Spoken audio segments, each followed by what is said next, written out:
બોટાદ શહેર પોલીસે વર્ષ 2022 થી 2024 દરમિયાન વિવિધ 35 કેસમાં જપ્ત કરાયેલા વિદેશી દારૂ અને બિયરનો જાહેરમાં નાશ કર્યો છે.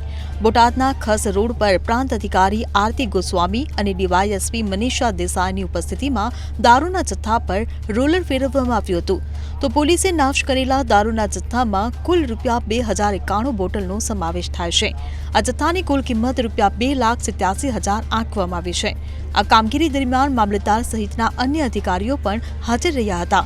તો પોલીસે કાયદેસરની પ્રક્રિયા પૂર્ણ કર્યા બાદ આ જથ્થાનો નાશ કર્યો હતો. Bureau report CN24 news. હવે જુઓ દેશ દુનિયાની તમામ ખબરો તમારી આંગળીના ટેરવે. ઉઠાવો મોબાઈલ અને Google Play Store પરથી ડાઉનલોડ કરો અમારી CN24 ન્યૂઝ મોબાઈલ એપ.